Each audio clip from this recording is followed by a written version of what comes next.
Good morning and a very warm welcome to the spring series of Financial Fitness Fridays.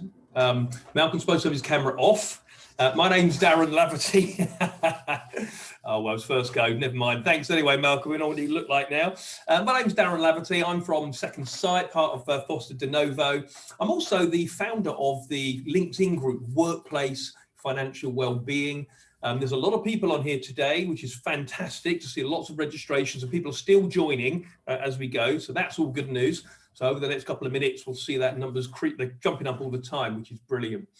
Just a bit of background on me, because I know some people on here have met me before, but there's a whole lot of new people that haven't and don't know anything about me or Second Sight. So I've been in the financial advice sector for the last 31 years.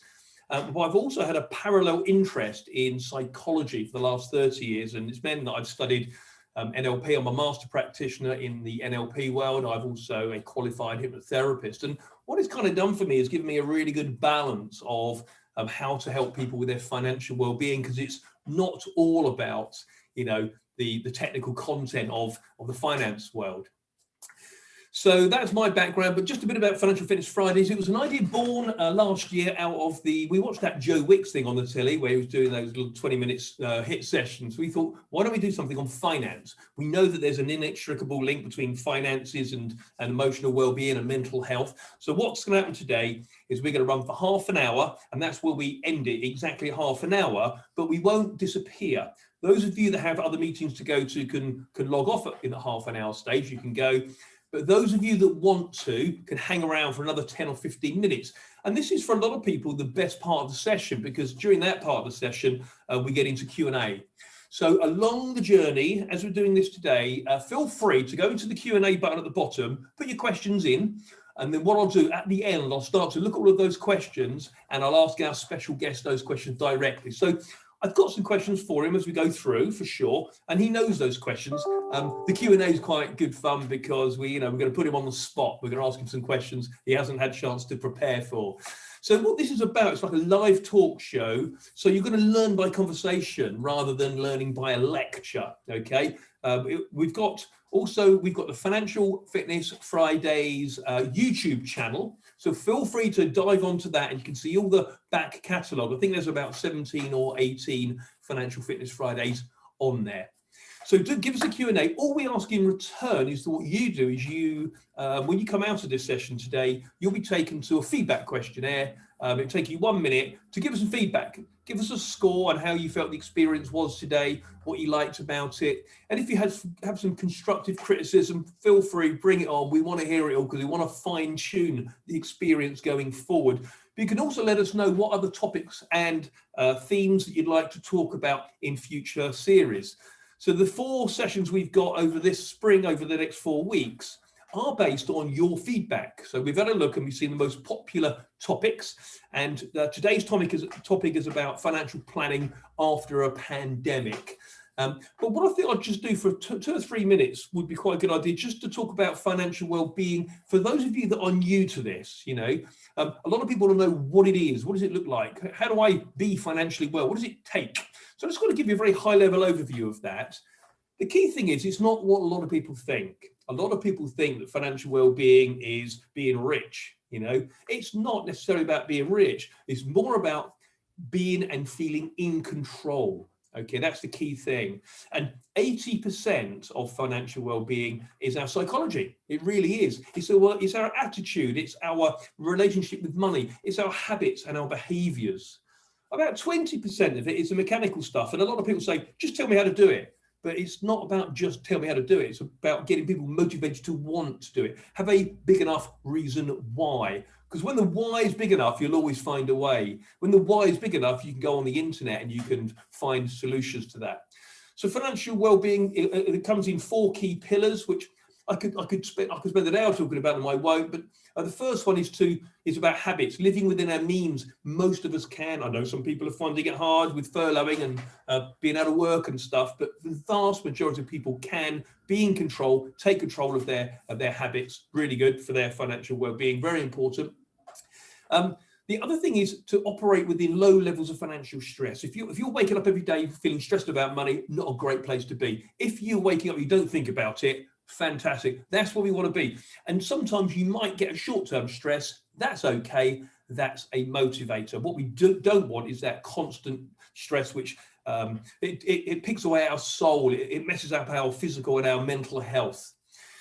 The third element is to have solid foundations to build upon, solid economic foundations. And that means having an emergency fund, having no high interest debt, but also making sure our affairs are arranged such that our family are going to be okay if we weren't around. So that's the third element. And number 4 is to have a wealth creation mindset. I love this area because it's all about future focus. It's about wherever we are today, having goals in the future, having a future focused objectives and having a plan to achieve them. If we have that, we make our goals bigger than any of the challenges that life can throw us from in the financial arena. Then if our goals are bigger than our problems, we can overcome them. So it's really about that feeling, that psychological feeling we have around the whole thing.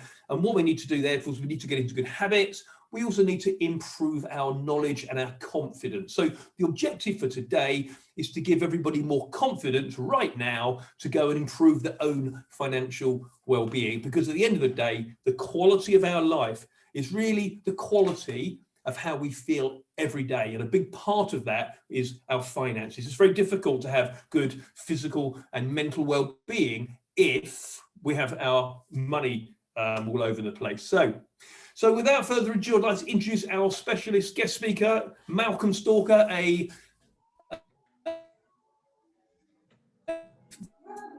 financial advisor from Foster Denovo, our parent company.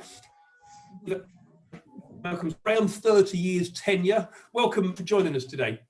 Thanks, Darren. Lovely to see you again. Can you hear me? I can, perfectly.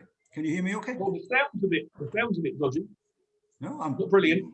No, Or is it just me? No, I think sometimes we're hoisted by the petard of the internet, but okay. Well, we'll see how we get along. So I have some preset questions for you, Malcolm. Thanks very much for joining us. I know that the last 15, 16 months have been a game changer. It's been a reset for a lot of people. Some people have been adversely affected by it. But also some people have been slightly better off, finding they've got a bit more cash in the bank because they're not spending so much. So I just want to look at the people that have struggled, people that have been furloughed, people that maybe lost work, spouses lost work, they're down on the luck a little bit, they're feeling the pressure. What sort of things should they be thinking about doing right now? Well, it's interesting just to go on to your comment about the psychology of stuff. And I just had a little bit of a Google.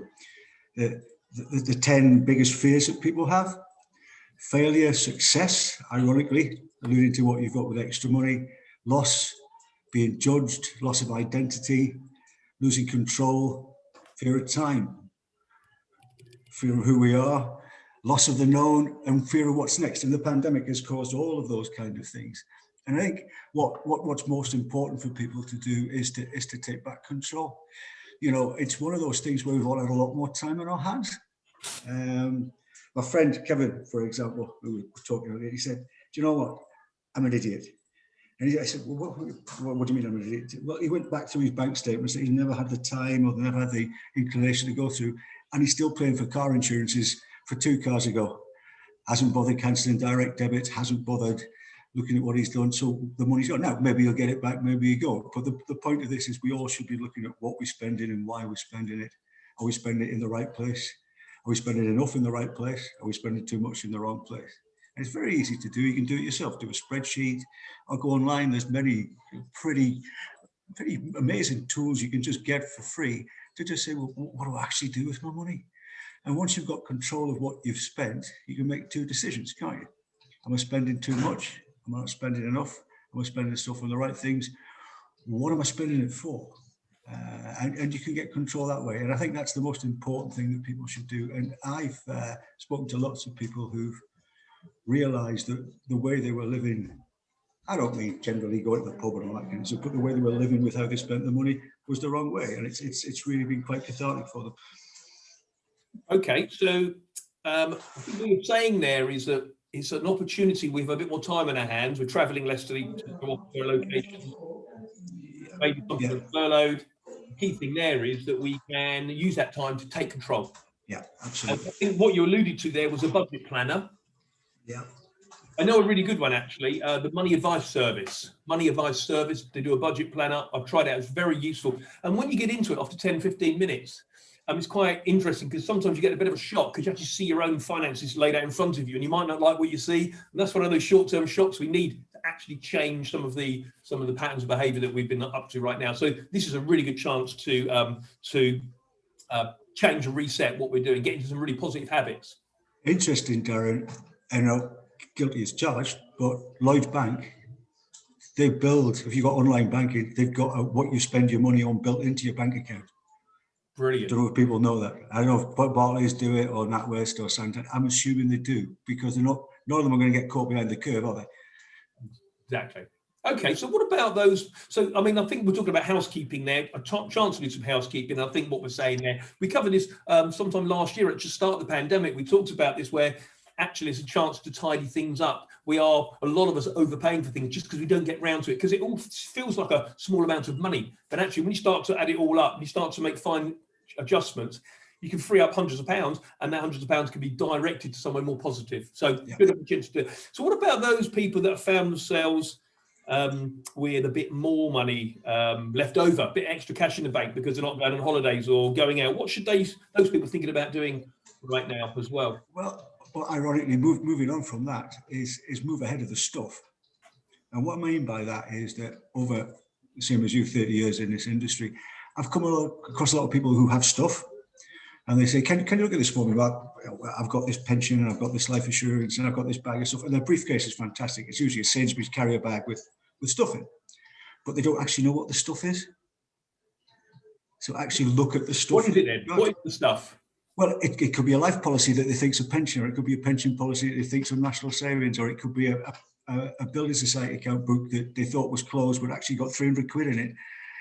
They've just got stuff. So when you look at the stuff, back to what I said before, it allows you to redirect what you've got to what's important.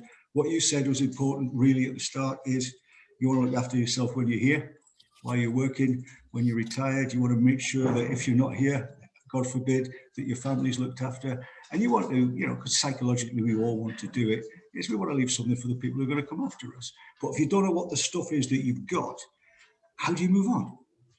So make sure your stuff's in order. That's what I would say. But then, I remember when I was giving advice one-to-one. We're going back 20 years now, though, but I was giving advice one-to-one.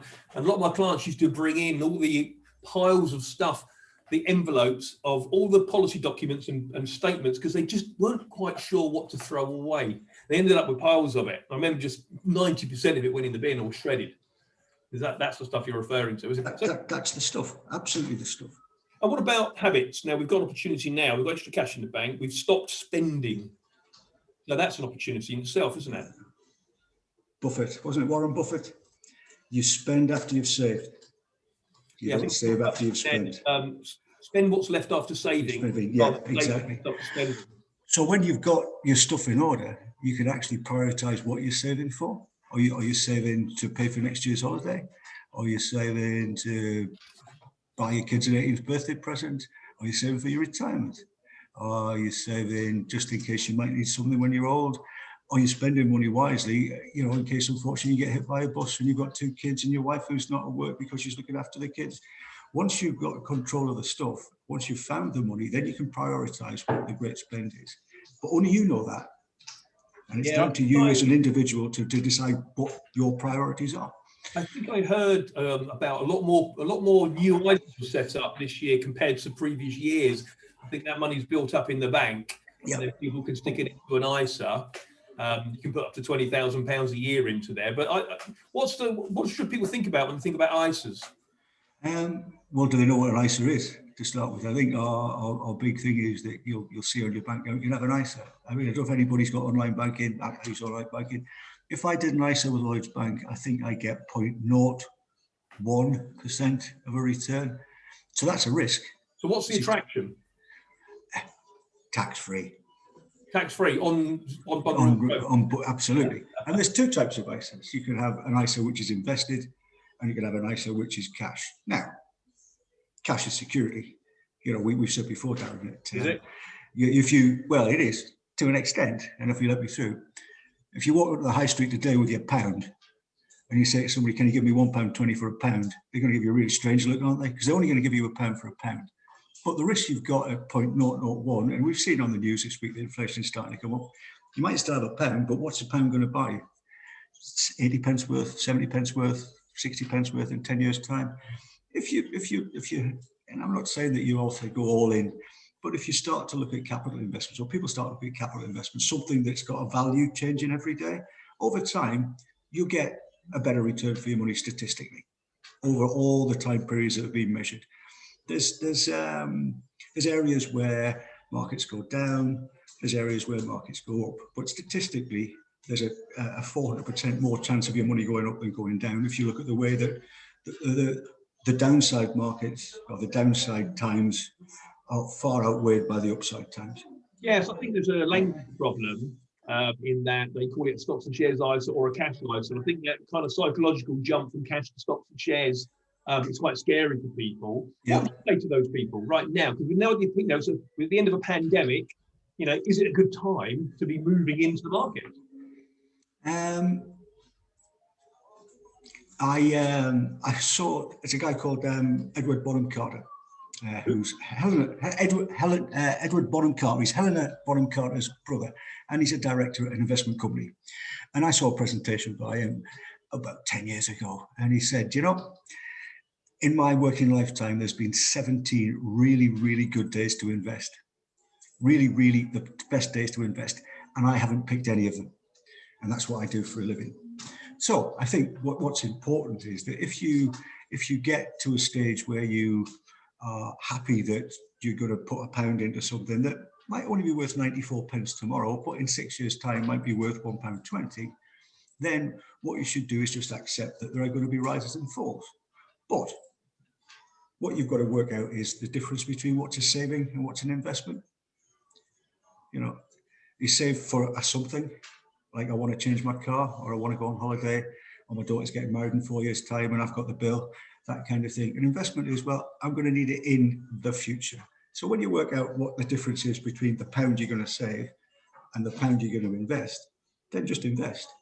Because or you should be confident to know that over a given period of time, you're going to get more for your pound than just leaving it in the bank.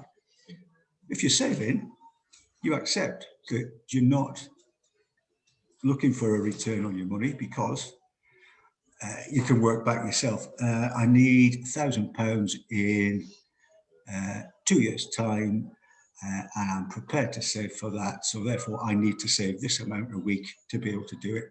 And you can work that out. And that's something that you accept. You're not going to get any return on, but you've got absolute confidence of knowing that when you need to go and change your car, you can go to the building society, get the money out and give it to the garage. So I think what you're saying then, I think there's a lot of apprehension about the markets at the moment. We saw them bounce around a lot last year, a lot of fear created. And, the markets, people's decisions are driven by the psychology of the investment market. I think a lot of people would like to know, and I know you can't look into a crystal ball, but what's your gut feeling in terms of timing? Is this a good time or should we wait? There's no such thing as a good time, but there's no such thing as a bad time. If you invest at the top of the market and it drops, then it's going to go down a bit, but markets will rise. I think you've got to be in all the time. Don't try and pick a time to come in and a time to come out, because inevitably you'll have two regrets. One, you didn't go in at the right time, or one, you came out at the wrong time. Just be in the market. So we're saying there it's time in the market, not timing. Absolutely. So what we're talking about that, because that's a worry for people. So I think what you're saying, if people have a nice balanced, diversified approach, just get in the market and stay in the market, and that's where your investments will grow. I think the key thing is the bull markets, which where the markets are going up, are much longer than the bear markets when it goes down, probably four times as long. 4 times as long. They go up a lot more. So it's never a straight line, but it's just sticking with it. Okay, so that's one kind of danger I think people worry about from a psychological standpoint. Are there any other is there any other things that people should be worried about right now, as soon as we're at the end of a pandemic? Any dangers they need to be aware of right now? Well, when you're in the market or when you've invested, I find that unopened envelopes are a real danger, Darren. Okay, what does that mean? Well, I don't know how many people out there who, once they've invested in stuff, pre-pandemic, post-pandemic, whatever you want to call it, and the envelope turns up from the Joe Bloggs ISA company or the Joe Bloggs pension company, how many people out there have envelopes that they haven't opened and looked at? Because I do this quite often when I do presentations, and it's about 50%. And it's back to the fear thing. Now, I think the fear thing during the pandemic was, oh my goodness, it's gone down too far. And I think the fear thing without the pandemic is, I don't understand this, so I best just put it away. Don't try and understand what you've got. And what's more interesting with that is the more you read and the more you understand, the more you will understand, and the more you'll engage, and the more that your fears will be removed, because you'll understand that, well, okay, this happened 3 years ago and it dropped a bit, but it came back again and everything's fine. So please, my biggest fear for people always has been unopened envelopes. And I hope people understand that. Okay, I think the other thing, the media don't help. I think, if I remember rightly, if you look at last year, I think the markets went down and bounced back again. But the media left people with a headline about the markets dropping significantly, and they don't really make a big deal about the markets recovering either. I think that's a danger, and they left people thinking that last thought. Well, it doesn't sell newspapers, it doesn't get people to watch television programs. But if you look at the drop between, let's call it end of March and September last year, there's a big V in the market. So if you had been kidnapped, blindfolded, stuck in a room, well fed and watered, without a television, a radio, or a newspaper, and then brought back out, and that V was taken away, you would never have known the difference. So I think that the danger that you've alluded to there is that sometimes you can get too much information. So what I would generally say to people is, if you get online access, don't look at it every day. It'll only worry you. Okay, so just one other thing. Any other dangers people need to be thinking about right now? The other danger is overconfidence. The other danger is that, oh, this stuff is really good. I've seen bull markets before where people have been enticed or thought, if they go to read the Mail on Sunday or the Saturday Telegraph and see the stuff, invest in our thing. Be very careful. Don't go all in. Don't invest everything you've got. Don't think this is a great thing. Let's get on a rising market till they see the end of it. It's really not a good place to be. The biggest danger is thinking that this is what happens all the time. So what you need to do is, like you said, you have to have your safety money, you have to have a little bit of money, and you have to have the stuff that you think, yeah, okay, I'm going to invest that. Yeah, I hear. I mean, you're the expert, but I hear, commentary around the fact that the UK and America have been printing lots of cash to put into the economies to support people, and can that have an impact on inflation? The macroeconomic theory I did at university, you would say yes. But if you think of, I think if you're talking about this quantitative easing, which is a strange concept. So what I'm going to do is I'm going to lend some money to somebody, but I'm actually going to buy it back myself. So what you're creating is money in the economy for stuff to happen. Yeah. You would have thought, given that what you're doing is increasing the amount of money that there's to spend, that it will drive prices up. But it hasn't. It hasn't at all. If you look at quantitative easing, really kicked off 2009-ish. There was a statistic I read that if the Japanese National Bank continues to do the quantitative easing, it was doing this about 2 years ago, then eventually the Japanese National Bank will own all of the debt that it issued.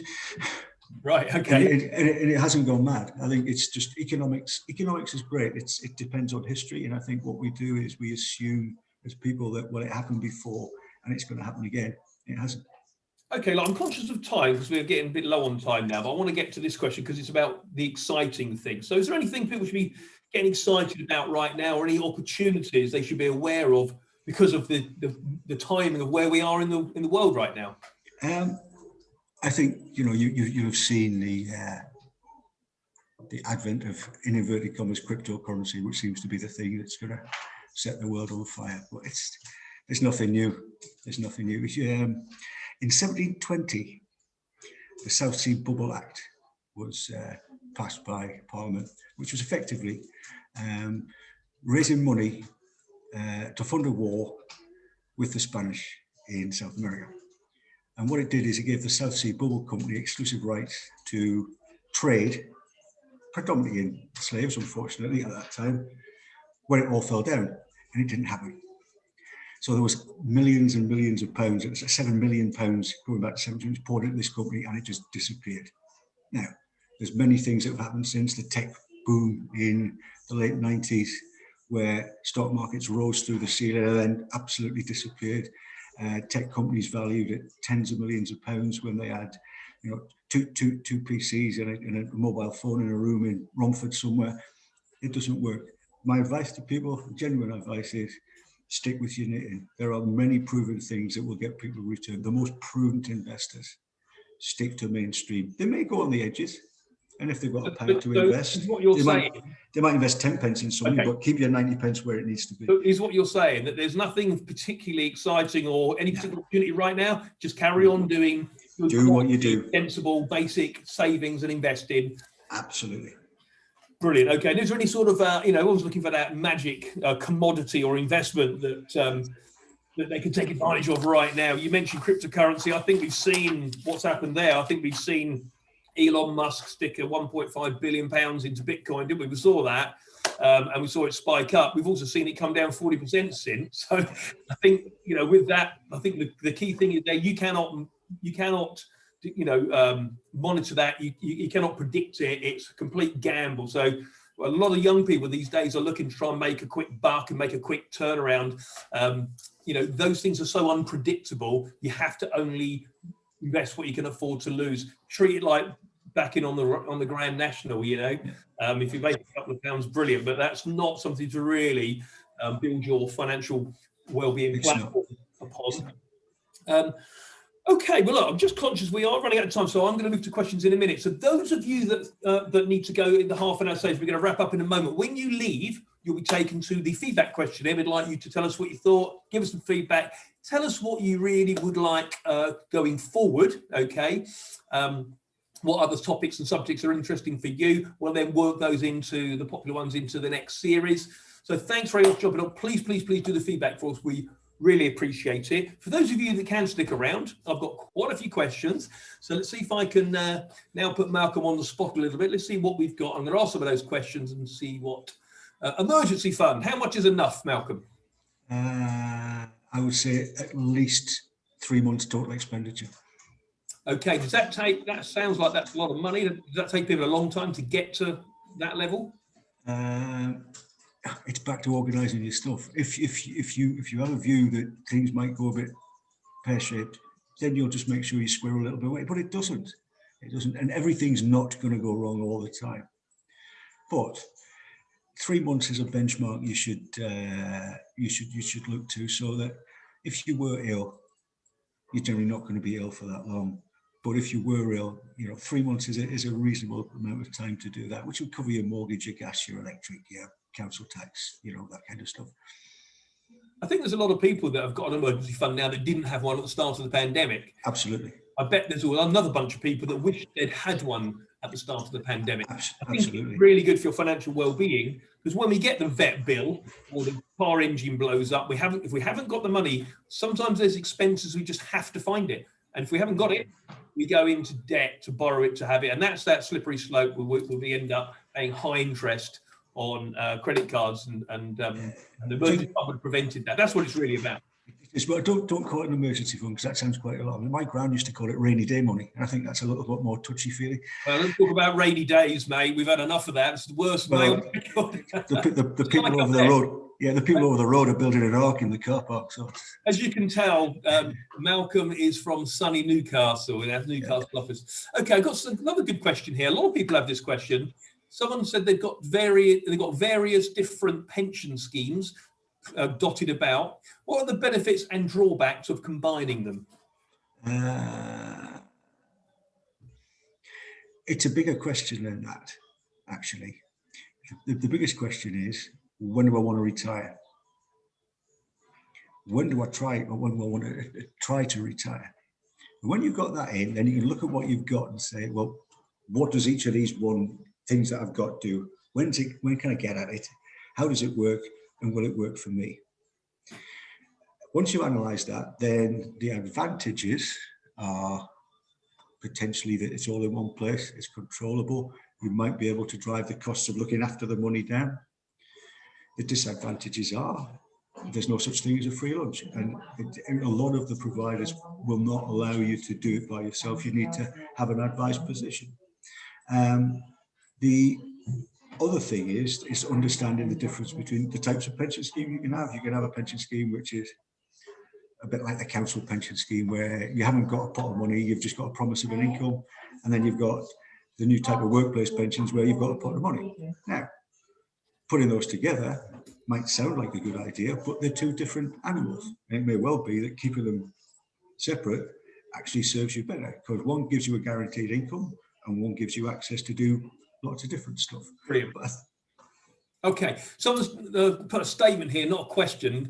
I think they're quite keen for me to read it out. They said, this isn't a question, but perhaps a warning. I recently thought I'd join the Bitcoin bandwagon. I lost £700 in 5 minutes and luckily closed my account before further losses. Make sure you know what you're doing. And I don't think anybody really does. I mean, it's interesting that Elon put that 1.5 billion of Tesla's cash, which represented 7.8% of Tesla's overall cash. So not taking a big risk, you know, in the grand scheme of things.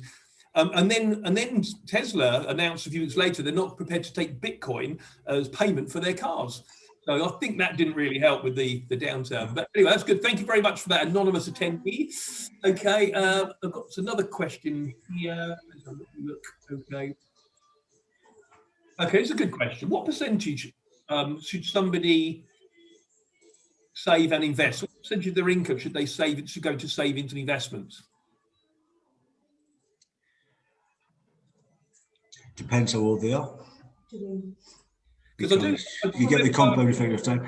There's many statistics you see somewhere between 15 and 20% is probably to get them their ideal retirement. Yeah, I remember the 50, 30, 20 rule where people would spend 50% on living, 20% they would save, and 30% fund money. Yeah, it's about 15 to 20% is probably not too far. But remember, if you're in a workplace pension scheme, it's not all your money as well, because your employer will be making a contribution at the same time. Another good question from a lady here. She says, how do I know how much I should save for retirement? Is it a percentage of your current salary? It's probably the only way you can do it, to be honest, because it's the psychology of saving that's important. You should save what you can afford. And over time, your ability to save will or should increase when you've paid down your mortgage, your kids have left home, although there still is expensive because my daughter's moving house and bank of dad's going to come in again. But generally, as your expenses decrease, you should be able to save more, but save within your means as well. What's that great one? You know, it's pointless being so cold that you just huddle around the candle, and when it's really cold, you light it. You know, you don't want to be like that. You have to live as well as hope to live, I think is the best expression I could use. Brilliant. I've got another question. Good question. Someone's here aged 30. Yeah. How risky should you invest for your pension pot? It depends on you. What you've got is over time at your age, 27 years before you can have access to it, unless unfortunately you're in serious ill health. Over that period of time, you'll see many peaks and troughs, but you've got to be comfortable with it. What is probably a good idea is, if you are, in inverted commas, looking to be risky and you're putting £1 a month into your pension plan, maybe put 5 pence into something that you wouldn't normally do and see how it performs over a couple of years. And then once you're used to it, then you can change your attitude. But back to what I said before, don't go all in, because you'll just scare yourself if it goes wrong. There's another really good question here. I get this one a lot, actually. Is it best to pay off the mortgage before investing? Depends on the interest rate. How hard's your money going to work? Okay, could you elaborate a bit more, please? Well, if you are prepared to invest in something which is going to get you a 4% return on your money, and at the moment your interest rate on your mortgage is 1%, the extra money you would pay off your mortgage with is going to get a better return in the investment than it would do paying off your mortgage, because the money's not costing you a lot of money, and you're paying your mortgage down anyway, and it's within the 25 years or 25 years. Now, what you've got there, though, interestingly, is if interest rates start to rise, then what you've done is put the money aside somewhere, which has got you more to pay off against your mortgage when you think it's uncomfortable. So think about it. That's all I would say. Okay, so another couple of interesting questions. Getting some good ones today, actually, ones that I don't normally kind of get. Yes, there's one here. Any mental tips to handle big dips in portfolio value? Don't look at it. Seriously, don't look at it every day. Statistically, over time, capital assets return. Generally, now what's interesting here? Our position is capital value wise, and with the share market going. Back in the old days when Scottish Newcastle breweries existed, they fell out of the FTSE 100 in the, I think it was 2008, that kind of banking crisis. The value of their property portfolio and land was more than the market capitalization of the company. There was nothing fundamentally wrong with the business itself, or Carlsberg technically wouldn't have shelled out a whole lot of money to buy them. But the share price would, to the outsider, indicate that, oh, that's a bad investment. Let's worry about it. Don't worry about it. It's just what somebody's opinion is on the day that you look at it is what they're prepared to pay for it. Now, the clever money would say, that's a lot of pubs and land, let's buy some more. But that's a different psychology altogether.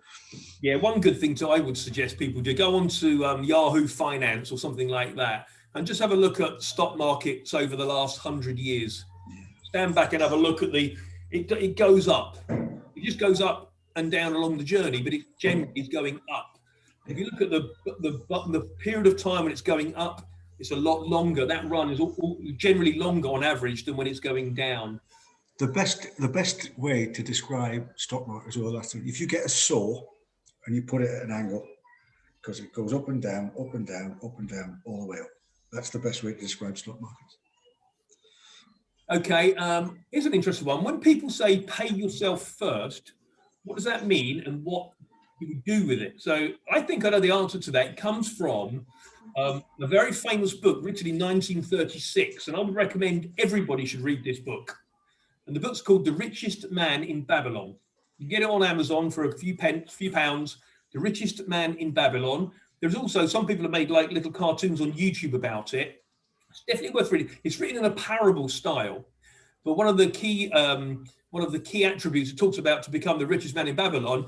One of the lessons is pay yourself first. And what the richest man in Babylon did is to pay himself 10% of his income first, but this is like the Warren Buffett thing: save first and spend what's left over. So when I say pay yourself first, put it to one side, put that away, save that, and invest it. The other 90% is you have money to live on and stuff like that, and that was where that comes from. So pay yourself first literally means save. And it starts at 10%. I know somebody that I met them at age 19. I was 23, and he's in it. I wrote a book about financial education. He's mentioned in it. Because what happened was, many years ago, was this 19-year-old, I got him to start paying himself first, and he couldn't afford a lot. He was only a forklift truck driver, and so he never earned big money.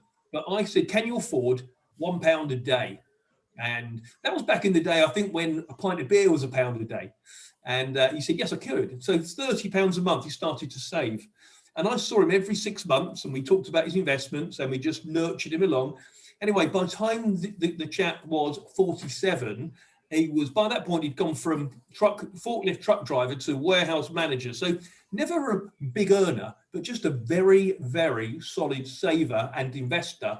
By age 47, he was financially independent and didn't need to work. I still know him. I still see him around to this day. He does work, but he chooses to work. He doesn't have to work. So he created financial independence because he started early and he just got into good habits and just left his money in the market. So that's where pay yourself first comes from.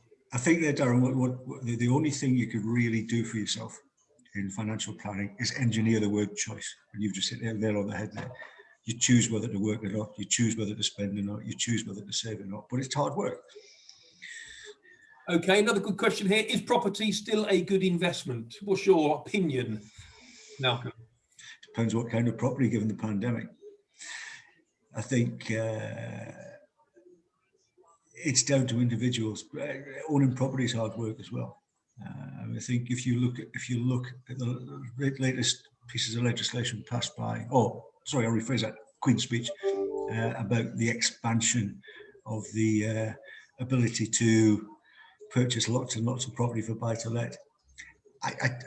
This is not anything other than personal opinion. I think the bubble's kind of burst now for getting into that kind of market. I think if you're there, fine, but I think it's going to be hard work for people going forward. Okay, another good question here, very good question actually, about a stocks and shares ISA. Should you commit to investing for a fixed period or a minimum period? What's your thoughts on that one then, Malcolm? I think in terms of putting the money in over a period or holding the money for a period. You should commit to invest what you can afford, and with an ISA you have no commitment other than the last payment you put in. Referring to, is there a minimum period? 5 years. 5 years. What's that about? Why is that then? Because if we go back to what we said about markets fluctuating, stocks and shares is a medium to long term investment, and the medium term is 5 to 10 years. Okay, and that's because in any 5 year period, the vast majority of 5 year periods, the markets have outperformed cash and outperformed. Absolutely, yeah. And back to what you said about Yahoo, if you go on to there and look at stock market prices, they tend to do the analysis between cash and shares in 5 year periods. Okay, we've got time for one more question. I'm not sure if you'll be the expert on this one because you're a financial advisor, not a financial technology expert. But someone said, what do you think of the apps available for investing funds yourself? The technology I've got no idea about, but if it creates a habit, go with it. Yeah, create the habit that counts. I do use them myself, just purely. I just like to feel it. How does it feel? So I can put a small amount in and play around with it. It's really cheap, but I've got no. I could have no professional guidance. It's guesswork. Certainly the Bitcoin thing, I did a little bit on that just to keep my eye in. It means I just kept I checked up on it on a regular basis. There's a lovely little app called Free Trade, which I downloaded. Yeah. I put a few £100 in, and you can buy small amounts of stock in lots of little companies. And I did a bit of research recently on clean energy, and hydrogen cells and water fuel, this kind of thing. And there's a few companies which look like they might. So it's just nice to put a few pounds into something like that. So I'm not spending lots of money. Also, I'm only putting in enough I can afford to live. Yeah. It's the same thing is that if you back to banking, I'm not working in a bank, but there's things you can do with your debit card where you can, I think there's Lloyds do a round it up. Yeah, I know. So if you spend £17 on a penny, it'll cheat the other 99 pence into a savings account for it. Brilliant. Just okay. I think we're done. I think we're just run out of time. So look, thanks everybody. Thank you very much, Malcolm. Thanks very much for jumping on today. Really appreciate your wisdom and your experience. You need to tell your secretary to be quieter on the phone for us. You can hear it in the background. Thanks very much. To those of you that have been on the show, look forward to next week. I'm going to show you what we've got next week. Here we go. So next week is how to get the most out of your savings. I also have to put this up because the compliance people are very keen that I do that. So next week's is how to get the most out of your savings. Got another guest. I'm not running it, but there's one of my colleagues. I'm away, but Matthew is going to be running that session. I think, did I do the share there on that one? I'm not sure if I did. Here we go. Yeah, so that's next week's session there. You can see that, hopefully. Yeah, so hope you can see that and hope you can see that. Good stuff. Right, so that keeps compliance happy. So thanks very much. When you leave today, if you could do the feedback for us, really appreciate it. And, if you could give us a feedback, you can help us to help you. There's lots of questions that have been unanswered on here. So what we'll do, we'll work through them and try to pop out a few emails to you individually to answer some of those questions. Sorry we couldn't answer them all. A lot of them are quite personal. What we like to do is try to ask questions which can kind of benefit everybody that's listening in the session. So thanks very much. jump on next week. Tell all your friends and family about it. As you can see, there's nobody selling anything here. This is no promotion of any product or service. This is just pure financial wisdom, and with the aim, the objective, through conversation, to help you improve your knowledge, improve your sense of financial well-being, and that'll be good for your overall well-being. So I hope you enjoyed today's session. Thanks very much, and I'll see you all hopefully next week, or Matthew will. Take care. Bye for now.